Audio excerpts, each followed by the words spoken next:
شيء صلى على سيدنا النبي في قلبك قبل أي كلام، وهو ده الهدف من الكلام. في هذا الزمان سنة 2025 بقى الرسم مهم من وزارة الصحة.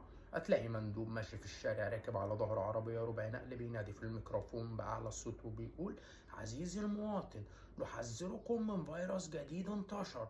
فيروس جديد انتشر هيدمر البشر وأصاب عدد كبير من البشر، ليس له علاج ولم يكتشف له مصل حتى الآن، ومعدي عن طريق التعاملات البشرية، ومنتشر في الجو عن طريق الكلام والتلامس وعن طريق أي معاملة بشرية.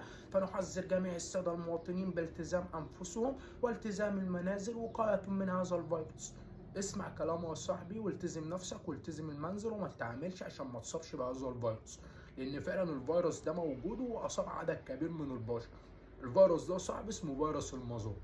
المظاهر يا صاحبي بقت ماشيه بالمظاهر، بقينا بنحكم على البني ادم من الطقمية الماركه اللي هو لابسها، ومن مفاتيح العربيه، ومن العلبه الميرت، ومن الفلوس. ظهروا الجنيهين يبقى ده كده يا باشا اعتمد الجنيه غلب الكارنيه.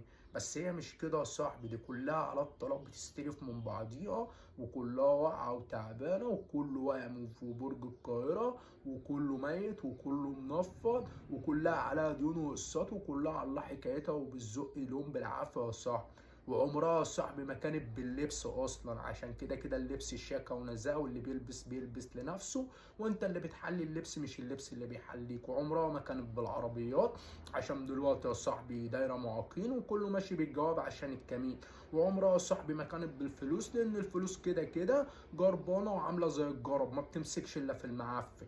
ويا صاحبي كلها دلوقتي بقت بترسمها، وكلها بقت بتفشخها، وكلها بتجعلصها، وكله يا صاحبي لابس عدة النصب، وكله راسم الوجع، وكله ماشي يجعلصها على التاني، وكله عامل نفسه الجامد والفاجر والمقطع واشيك شاب في العشوائيات واللي مفيش منه، وكله فاكر نفسه ون بيس وقطعة واحدة. وكده كده اصلا كلها على مفيش، يعني كلها بتتصور تنزل صورها على المواقع، وهم في الواقع على مفيش. على الله حكايتنا احنا غلابة. اوعى تاخد يا عم بالصورتين، اوعى تاخد بالصورتين يا عم، ولا تاخد بالمظهر، ولا تاخد بالشكل اللي انت بتشوفه.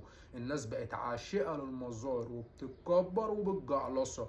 بس المهم في الأهم يا صاحبي، سيد الخلق وأشرف الخلق وسيد الأمة سيدنا النبي عليه أفضل الصلاة والسلام كان متواضع. فتكون مين أنت أو أكون مين أنا عشان نترسم أو نكبرها أو نجعلصها ونشوف نفسنا على خلق الله يا صاحبي؟ كل اللي على التراب على التراب، وكله مفارق، والحياة رحلة يا صاحبي. وما تنساش في الأول وفي الآخر إن كلنا بشر، وكلنا ولاد تسعة، وما تعرفش مين أحسن من مين عند ربنا. من تواضع